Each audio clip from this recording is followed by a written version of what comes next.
we are not looking for any new deal. So there's no deal on the table. There's no deal that we're contemplating. We will not be negotiating any sort of deal. So you're literally looking for nothing and you're going to give your confidence for free. That's what he said. Well, when you put it like that.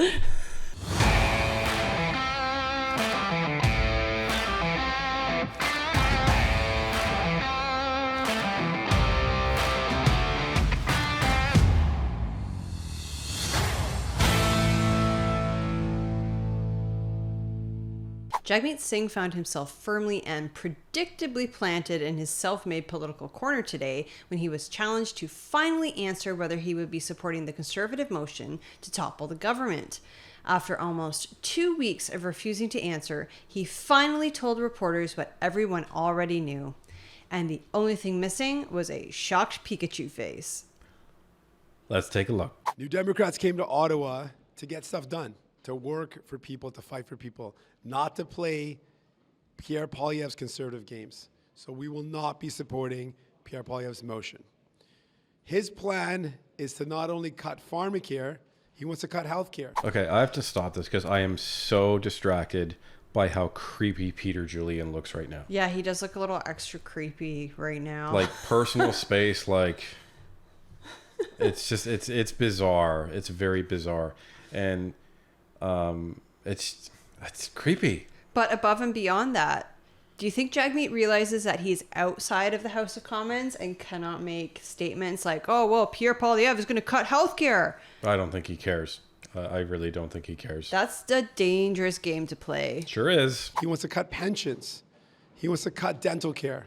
Our plan is to stop him and then to strengthen our healthcare system, strengthen pensions, make sure that dental care is there for everyone who needs it. The decision moving forward is far too important for Canadians and for the middle class. And so that's why we're not going to let Pierre Poilievre tell us what to do. We're not going to listen to someone who wants to cut the things that people need.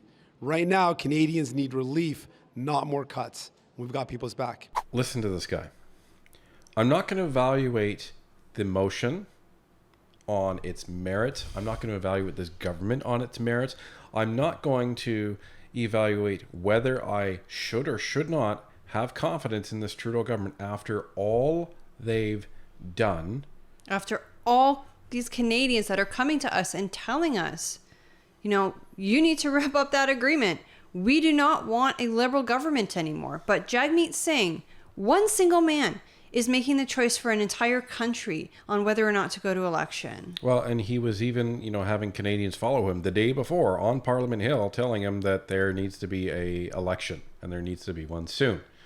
So Canadians all over this country, if an election was announced tomorrow, they would be first to line up. They'd probably be fighting on who was first in line to vote. And I say that in jest, but it's probably not far off the truth.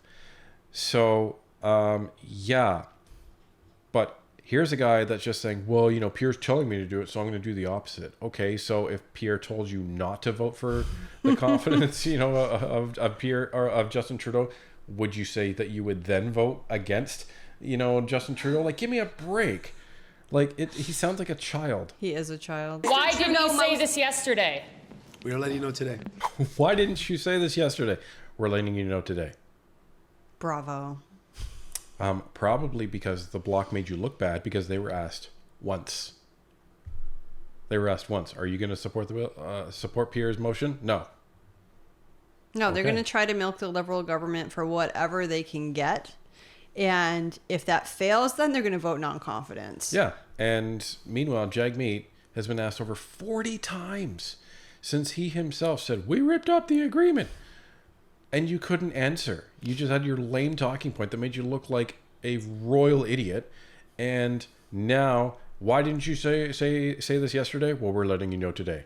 Well, and I just want to give credit where credit is due. As much as we all, and by we all, I mean most of us who are not in Quebec, dislike the Bloc, it is a smart political move for them to try to goad the Liberals into giving them what they want in like an exchange for a confidence vote, because once the Conservative government comes in and they're a majority government, they're going to be a majority government, possibly even a super majority, Bloc's get nothing. Like, they might be official opposition at this rate, but legislatively, they're getting nothing. So they need to try and convince the Liberals that, hey, we'll vote confidence and keep you in government a little bit longer as long as you give us what you want, what we want, rather. And at least the Bloc were direct when they were asked, right? So, you have to give credit where credit's due, like Tanya said. You say it yesterday, you've had more than 24 hours. Why did you wait for the Bloc to say this first? Other than to maybe give yourself some political cover, why didn't you say it yesterday?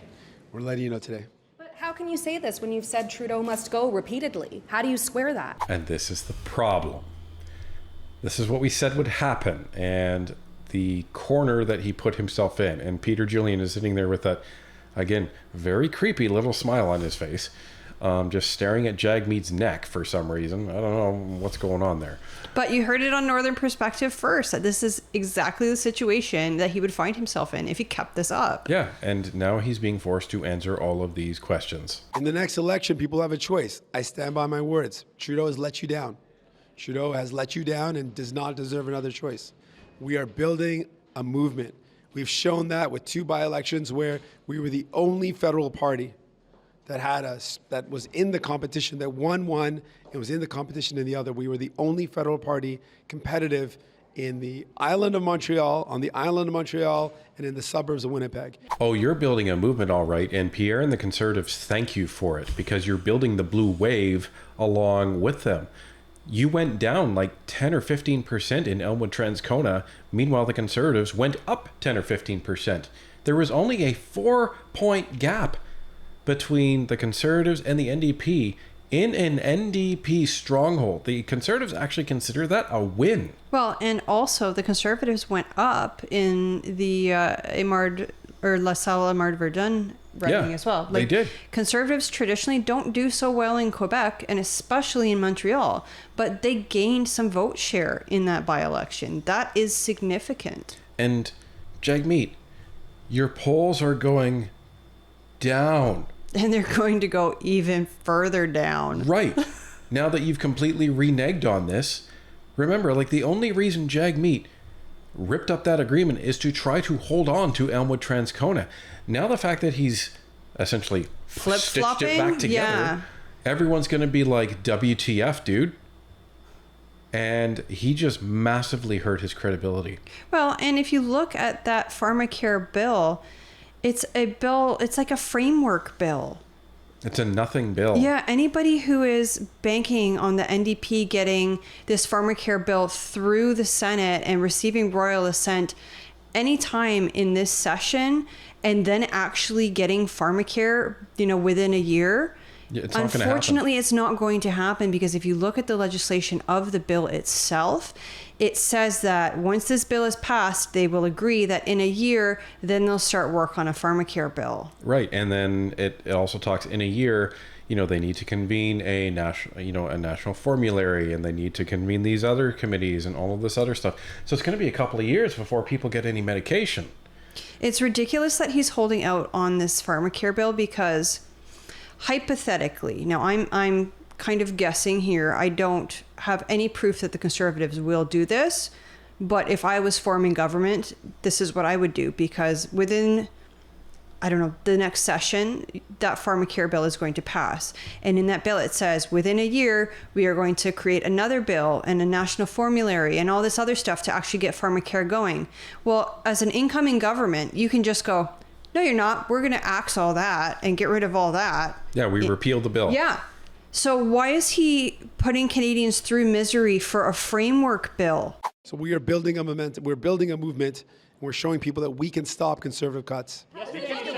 You said yesterday that Mr. Trudeau does not deserve another chance. Are you not giving him another chance today? Not at all. Canadians will have that decision to make when the election comes. And when that election comes, we want to make it very clear. I do not believe that Justin Trudeau deserves a second chance. He has let you down. He has let you down, and it has meant that people are worse off.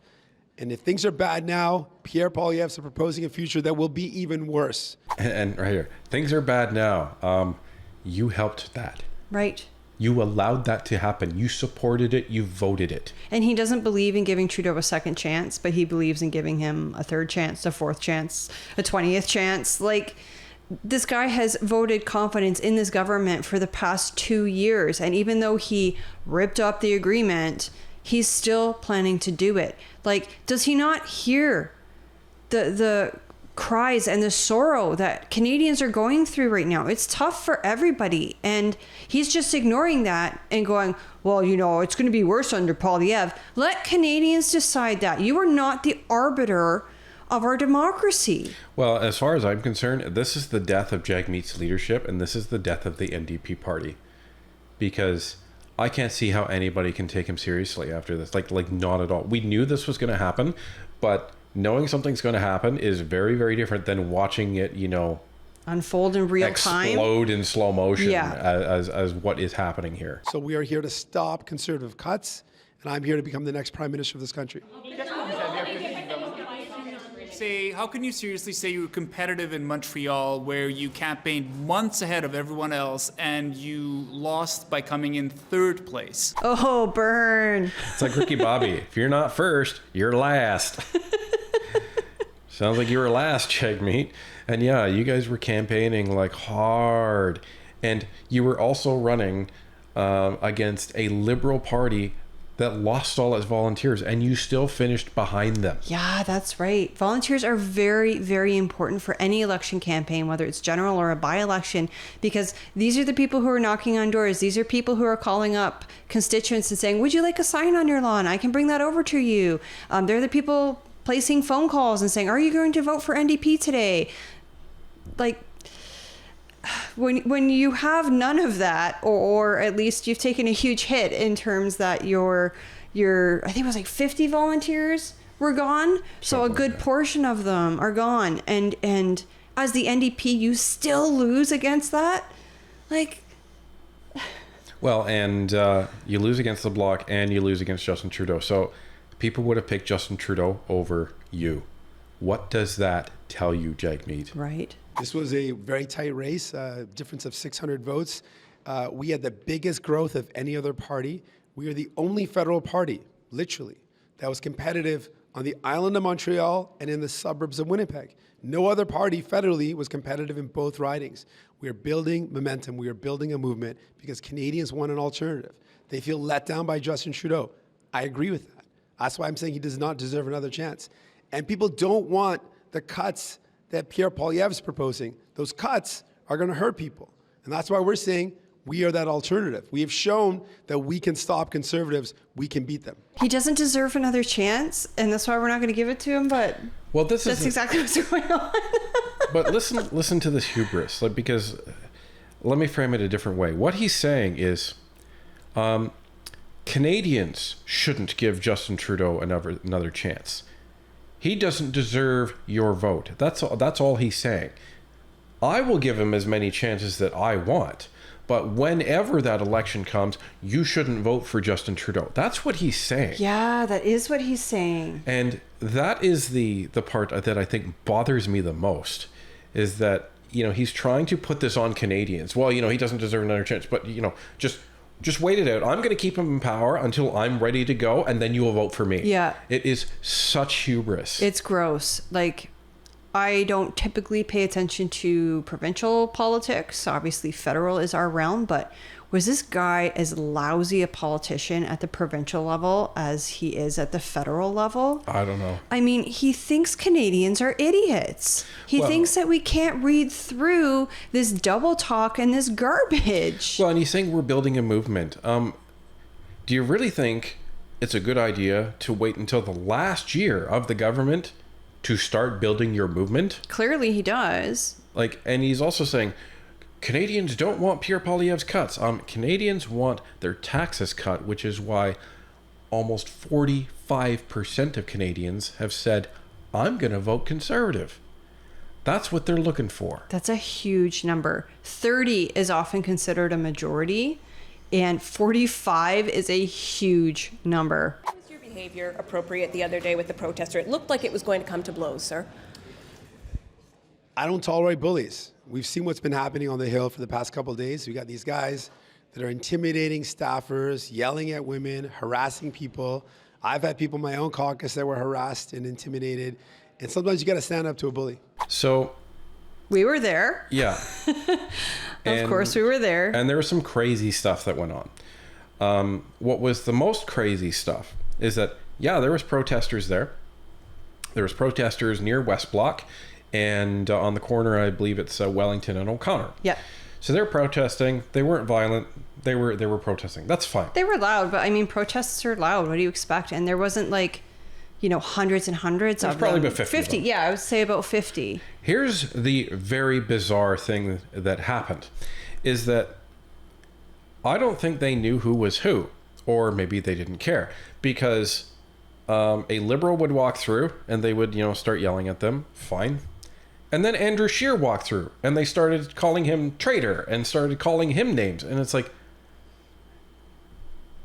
okay, who are you going to be nice to that walks through here? Or are you just like going to yell at everybody indiscriminately? It was very, very bizarre. Like, what do you even know who you're protesting?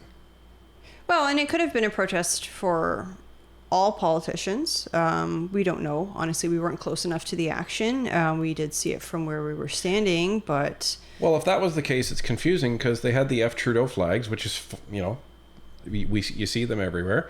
So it seemed like it was an anti-Liberal protest, but if it wasn't, then it was very confusing from afar. At some point in time, we're going to have to speak with the Prime Minister, and he will say, what things would you like for us to put in a budget or in legislation for your support? What are the key issues you want from the Liberals to continue to support them? Well, to be very clear, we are not looking for any new deal. So there's no deal on the table. There's no deal that we're contemplating. We will not be negotiating any sort of deal. Because there's not enough time to legislate any new deals. But this just makes what he's saying even more asinine. So you're literally looking for nothing and you're going to give your confidence for free. That's what he said. Well, when you put it like that. Like, but he's going to be the next prime minister. Like, this guy is a joke, man. Like, if you want to be a leader, then lead. Don't let this happen to Canadians. Like, stand up and lead. Like, NDP voters, I get it. You want to vote NDP. That's fine. I don't agree with it, but that's fine. But at least get a new leader. Because honestly, this guy is like the wish version of a political leader. Like, you have to get rid of him. He is tearing your party down, and it may never recover. I do not envy the man or woman who takes his place once he is ousted, because I don't know if they'll be able to revive that party. We will be fighting to make sure that there's relief for Canadians. The things that we've said from the beginning we're looking for, we want to see relief when it comes to the cost of groceries. We want to see concrete measures to lower the price of groceries. One of those measures is a price cap. That's what I proposed. Justin Trudeau and Pierre Poilievre, the Liberals and the Conservatives, voted against it.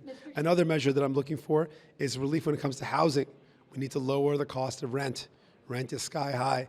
I want to see measures around that. I want to see relief for people who are telling us again and again, it is so hard to get by. We need some relief. How is the present situation any different than the supply and confidence agreement then? You're saying bad things about the government, but you're still supporting them. Not at all. We have a completely different scenario. We're going vote by vote. You'll recall this is exactly the scenario Canadians have been in, or that governments have been in when there's minority governments. We're going to look at each vote, make a determination. It's very different from when we were in agreement. Do you think he believes that? Well, it doesn't matter. He's contradicting himself with every answer because he's saying, like, he's trying to treat this, well, this is like any other minority government. No, it is not. And it is not because you've gone years with a supply and confidence agreement. And it was apparently okay up until 2 weeks ago. And then you started bad-mouthing the government and saying, we can't do this anymore. Okay, so that implies you're going to be doing action. So what? You really believe, you really think that people are going to believe that you're saying, well, we've been partnering for 2 years, but we've had enough and they don't deserve any more chances. But, we're willing to, keep voting for them, just like in any other minority government. No, that doesn't make any sense. Listen, I'm not here to chastise, but if you voted NDP in the last election, just take note of what's going on here. Reevaluate. Because it's very obvious that this man is still supporting the Liberals who are making our lives absolutely miserable. And if he votes non-confidence after February of 2025, I think that sends a clear message that him obtaining his pension, Like Jagmeet obtaining his pension is more important than the suffering of all Canadians. And like, do you want that person in government? Do you want them to be the leader of the party that you voted for? Do you want to vote for that party again? Again, I'm not here to chastise, but these are just some lessons that we can take from ways we've voted in the past. Well, when you're voting for this guy, you're voting for him to be the Prime Minister of Canada. Is that the type of guy you want to be the Prime Minister of Canada? That's a question you should be asking. If you're so convinced you're the alternative, why aren't you itching to get out there and prove it? We've shown Canadians that we can build a movement. We've started that with our 2 by-election. Great showings, strong presence in Montreal, and a victory in Winnipeg shows that we are the real alternative to fight back conservative cuts for people. We can do that. We're going to keep on building that momentum, but we're not going to play Pierre Poilievre's games. We're not here to play his games. We're not here to do what he wants. We're here to fight for Canadians. So we're going to continue to do that. Way to dodge that answer. Yeah. If you're so confident, you're so sure, go prove it. This is Mississippi. Show me. Well, and that's it. That's exactly what a leader would do. I mean, say you're leading a group of people. It doesn't really matter in what context, but those people are having a horrible time. And you're like, I know the solution. I know how to fix this. You're not going to sit there and go, well, we'll just like wait until the spring or maybe even next fall to fix this. You're going to be like, no, I know what to do. Follow me. I'm going to make things better. Let's go. And you know what? Maybe I'd be a terrible politician because I'd be just giving like direct, straight answers to everybody, and maybe the rest of the caucus would be smacking me across the head. I don't know, but just answer the question. Answer honestly. Like, hello. So, because all you're demonstrating right now is you've been a follower of Justin Trudeau for the last 2.5 years, and you're still continuing to be a follower, and you have no plans to change that. That's what Canadians are reading from you. So, I don't know. Maybe this is going to turn at some point, but I cannot see how people can realistically trust anything that this guy has to say when he went on this whole song and dance, produced a movie about it, met with tons of reporters, answered the same question 40 times. I've ripped up the agreement, yet somehow it's he had a spare one in his back pocket. So take from that what you will, NDP voters. I don't know if any of you are watching this channel, but please, for the sake of your own political sanity, really pay attention to what he's saying, and more importantly, what he's not.